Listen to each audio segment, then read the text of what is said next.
Hello ladies and gentlemen, and welcome back to Terraria.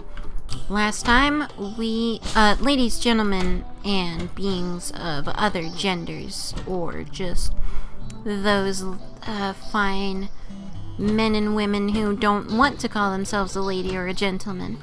My apologies. Anyway, back to Terraria. We just mined a bunch of sand, and now we're not going to use any of it. Time to quick stack. Because you know what it's time for? It's time for us to go into our potions chest. And we're going to grab out some of the useful things. I think a shine potion will be useful. I think an iron skin. I'm thinking hunter. Other than that seems pretty good to me. I'm going to place this loom somewhere just to get it out of my inventory. We're gonna go and talk to the gunsmith and get ourselves more ammo.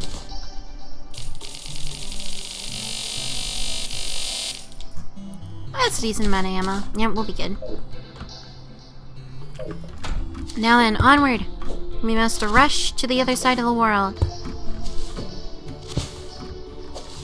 Because I think what we built yesterday should be enough to take on our dear friend Skeletron. Oh, Shiverthorn seeds. Shiverthorn blooms randomly, by the way. For those that don't know about it, it's really upsetting because you would think it would be like during rainfall when there's snow on screen, so it'd be like during a blizzard, or just when it's around ice or something. But no, it can just be placed in like dirt, and it just blooms whenever it feels like it. Or Shiverthorn can't be planted in dirt, I think, but it can be planted in the normal like seed pots that just have dirt in them, and then you can just use whatever with it. Speaking of that, the next goal, I think,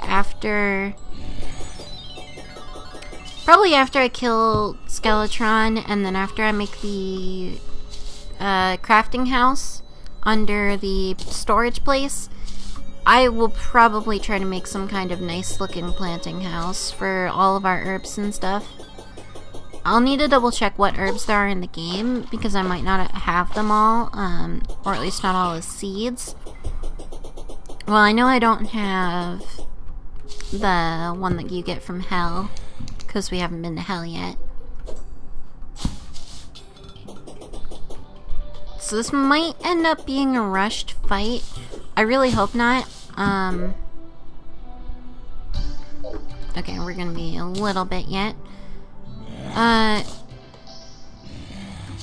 would have preferred if I'd thought this through and gotten to Skeletron before night fell. But this is why we kind of prepare ahead of time and stuff, you know. Hopefully this won't be death number 4, but I wouldn't be surprised. Because I believe it's an instant kill if you don't kill him in time. So whether or not we die to him, if we don't kill him in time, we're dead, you know.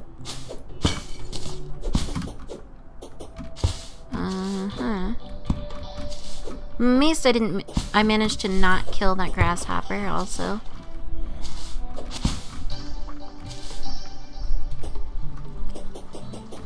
Man, having double jump is actually so useful. It's kind of nice how every movement enhancing item helps flow into the combat and make the combat more easy to handle, because the combat and the movement system are tied together so well. Alright, we're here. I apologize for the random doorbell in the background. I am hoping that someone doesn't come to my door. Oh. Okay, that wasn't fair. I apologize, I was glancing up at the door. It wasn't fair that he dealt damage immediately upon spawning. Like, come on, man. That's just rude. So So yeah, the hope here is if we can get rid of the hands first, Skeletron will have significantly less damage output and he'll fly directly at us more, which will make his head much easier to kill. I believe he also loses armor when he loses his hand. So, in general, he's going to be a much easier to kill boss. That's the hope here. I think I just kind of made a waste of a potion. That said, if you aim primarily for the skull, it actually can be a bit easier of a target.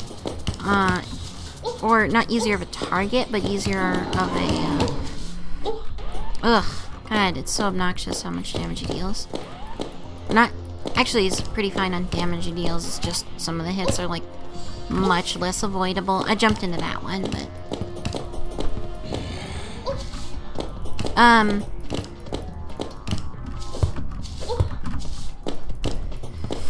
Anyway, so, essentially, I think his hands are more of a concern for damage output, but... Alright, there's one down. Now, unlike the Brain of Cthulhu or our other friend,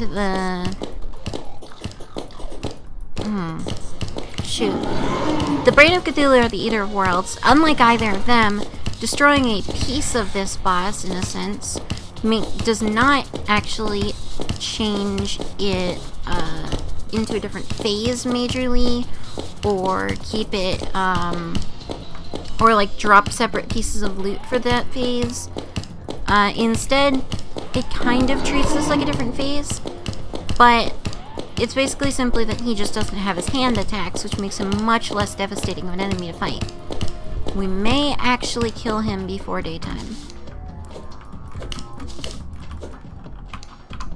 I can't guarantee anything here, but we're already at half health. I just don't know where the moon is in the sky right now. Oh, yeah, we're like only a quarter way through the night. We're gonna do this. Okay, cool.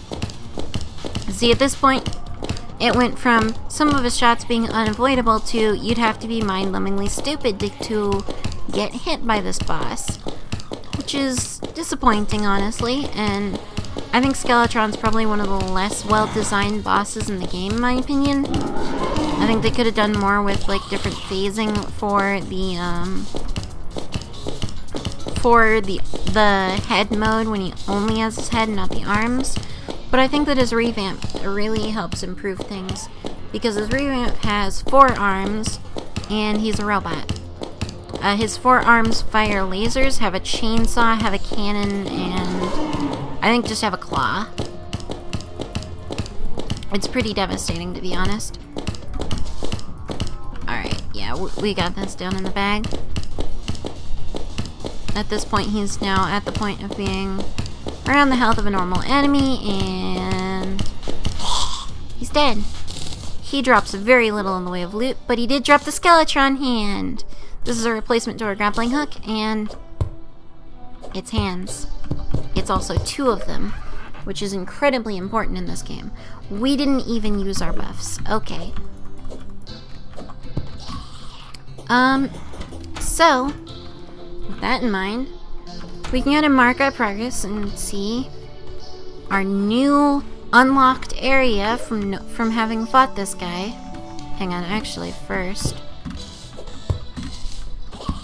before we do that, I'm gonna place the piggy bank and I'm gonna quick stack away all that money. Okay. So this new area that we've unlocked is the dungeon.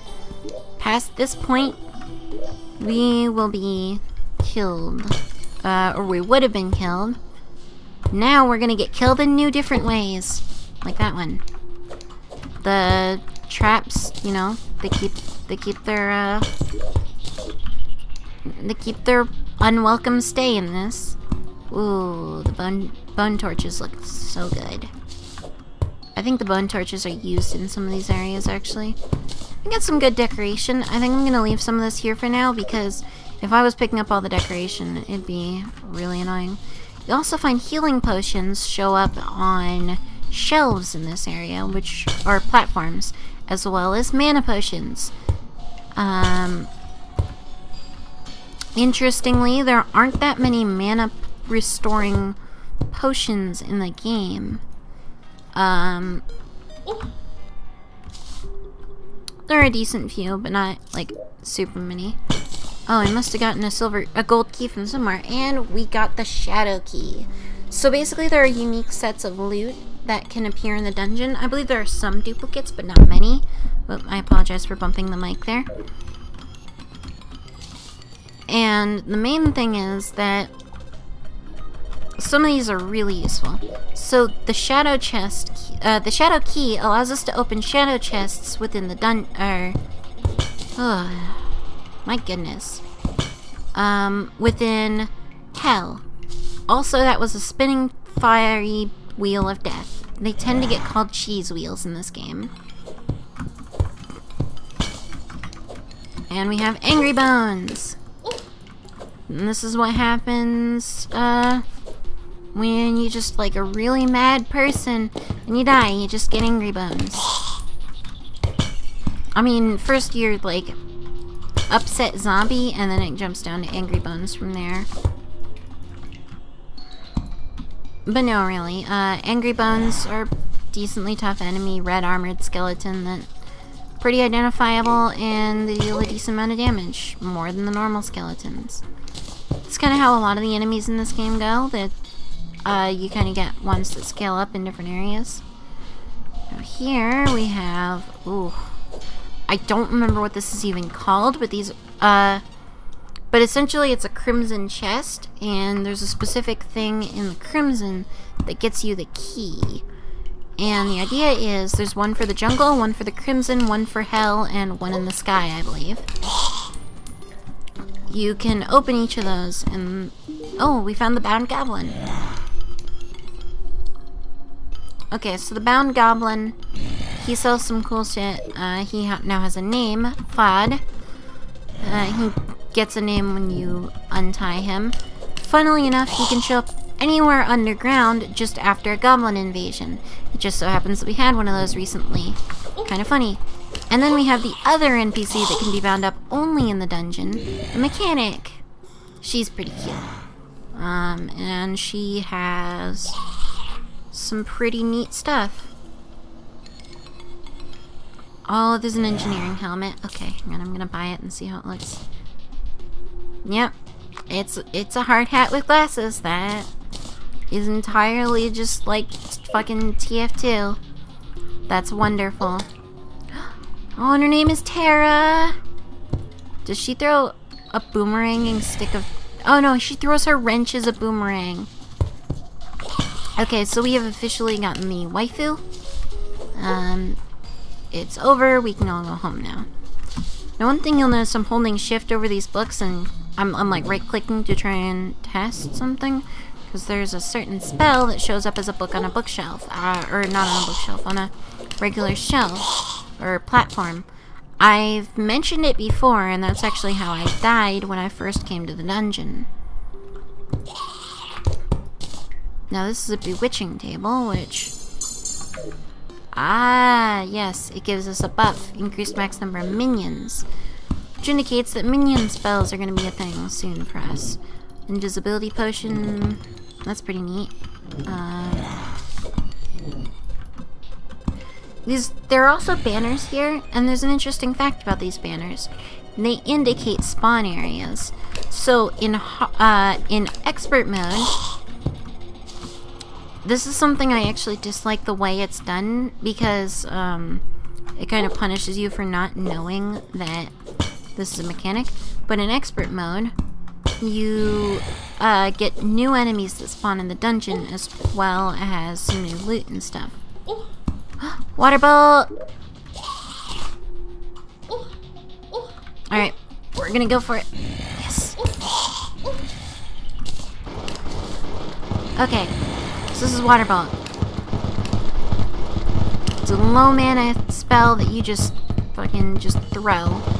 It's wonderful. Probably one of the best spells in the game. There's a step up to it that is like Flame Lash. That's the same thing but fire. But it's one of the best early game spells, and it's just in general a really good spell.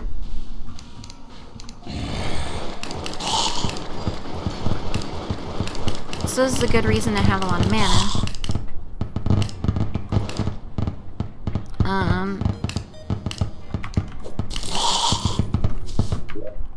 Yeah.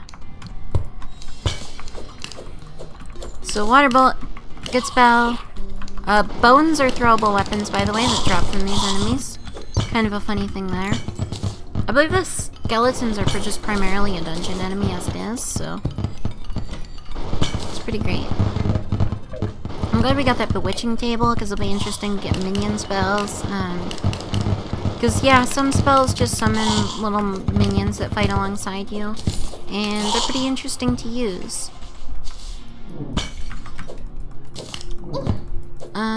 Yeah.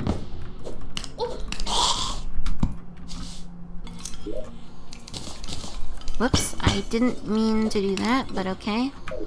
Hang on, we're just gonna, like, sort inventory. And deposit loot all. Okay, so I left behind our platinum ore. I'm just not okay with that. Let's see, 2 torches for 2 platinum. We can trash that, and our detonator for a little bit of tattered cloth. Okay, cool. Now we're all good. Also, these chests, I need to be picking these up, don't I? Oh, explosives. Where do you go? I can buy more of those now.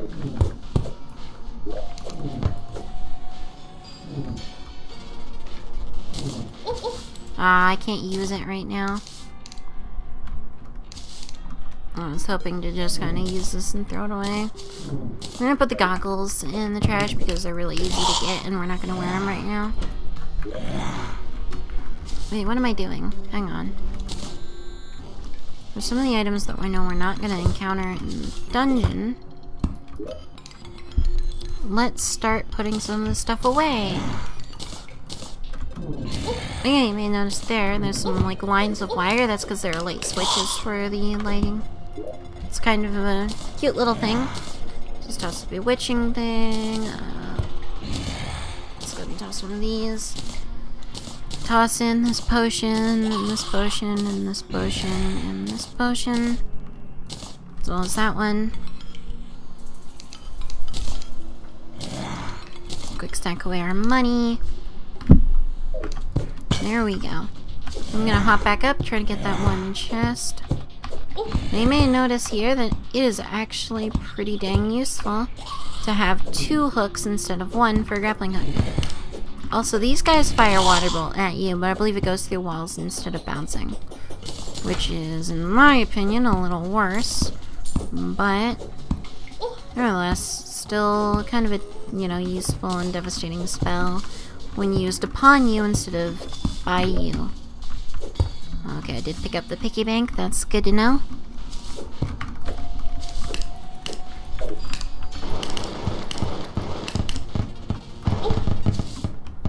Yeah, the wall bounce is kind of an essential mechanic to us. Now, oh yeah, we picked up Muramasa. It's a 19 damage sword, but look how fast it swings, and it is the only... No. It is the first sword that you will get that can keep swinging while you hold left click instead of just making you click spam. Mostly because I think it was giving people arthritis. It's, you know, it's a pretty good weapon in general. I don't have any major opposition to it. It's a nice weapon to swing around. Man, it's taking longer than I expected to get back up to that 1 gold chest we found. I guess it was kind of early on in the dungeon. Now, the dungeon has a linear path at first, but there's a little more branching and whatnot. Because these linear paths expand for a while and then they'll branch out, and usually the paths don't tie into each other. So you just get more. Real ass gun.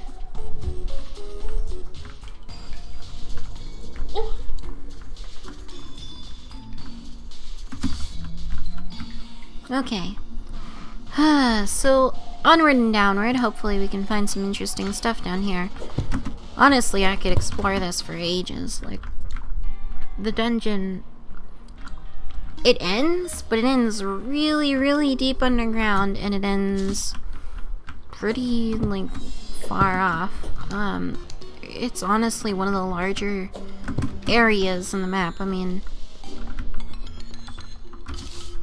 usually biomes continue, like, a decent ways down, but then, like, deserts will end and some other stuff like that. And the dungeon, it takes a while to reach its end. You can, like, or, let me put it this way. It takes a while. Oh, yeah, water candles. So, a water candle is something useful. We're going to pick up one of these for the road. When you hold them in your hand or have them placed down, they increase monster spawn rate. So, they're actually pretty useful for farming and stuff.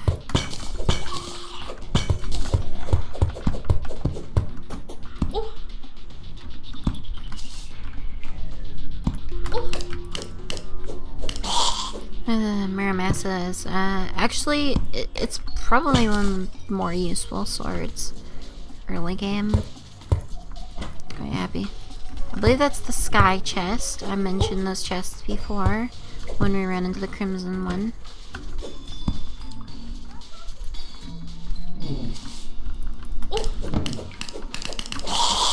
Alright.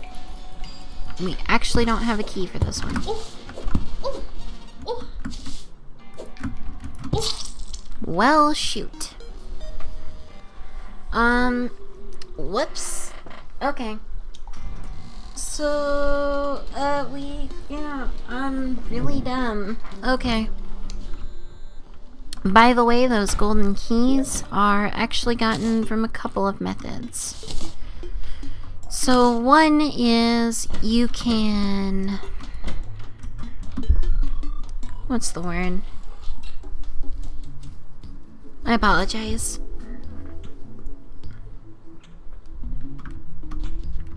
Yeah, golden keys can be picked up, I think very rarely outside of the dungeon, and then pots in the dungeon can drop them, and an enemy can spawn that actually drops golden keys.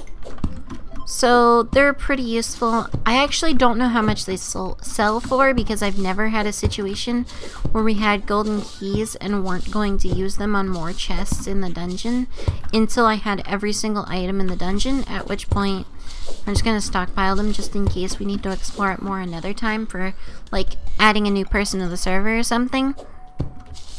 Because a lot of the time we'd play multiplayer. I had a friend who I played it with.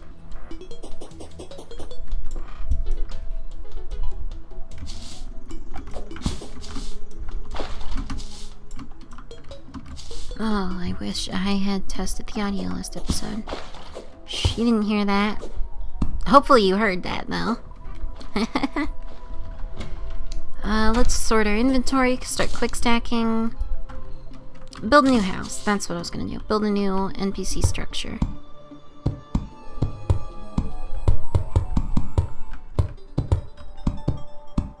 New NPC housing structures.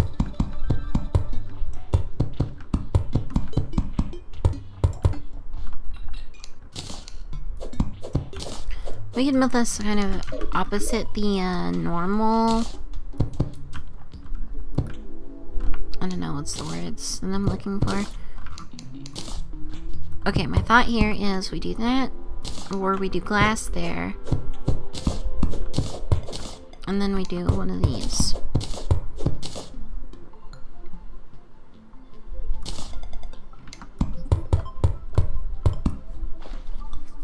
How many blocks out did we make that one? Now this is gonna start making it really obnoxious to, like, 3, 4, 5, 6. Okay. This is gonna start making it obnoxious to, like, plan out. 2, 3. Okay, cool. Or, I guess less to plan out and more to get around. since we don't like have this I'm running out of words today, guys. Sorry.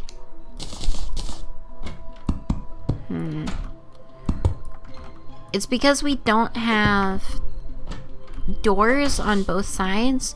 So if we want to get to somewhere, we have to jump up a floor or we have to go down a floor. And then go around or through. It's just slightly, it's just gonna make the whole thing slightly annoying, but it's not a big deal to me, honestly. And I'm the only one that has to play in this world, so that's completely fine by me. I'm getting a decent amount of background walls and 3 tables. Actually, let's build 4 tables and 4 chairs. No, 3 chairs. Shit. God damn it. Ironic that the dwarf was in the room with the smaller table, but whatever. Anyway. There we go. Now it's out of the way of everything. Okay, so place doors.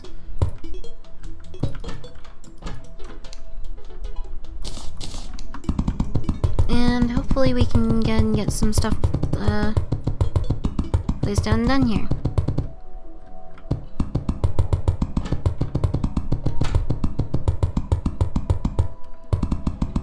It's kind of nice how rhythmic this is. It's just like slightly relaxing to hear it constantly thud like that.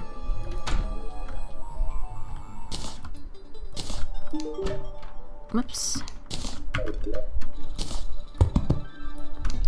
Okay.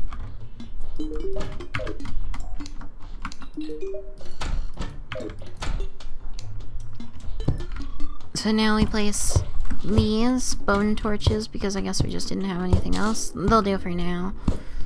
This NPC apartment style thing is kind of what's the word? It's a bit of a temporary solution. So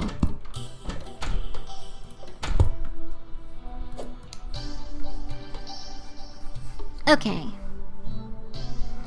Now we can put the Goblin Tinkerer and the mechanic in here.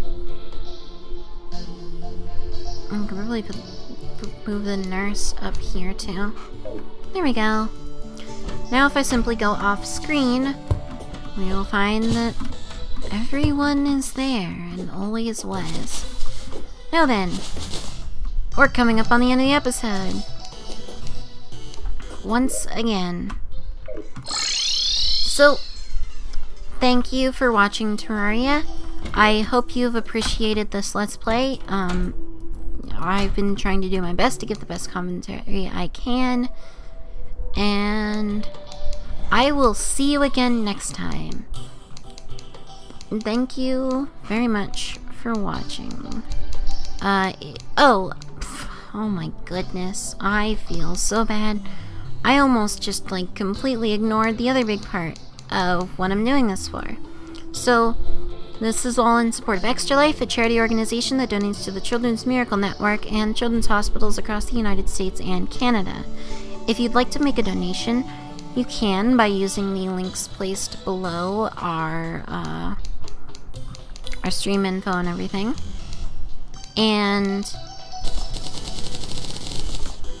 in general,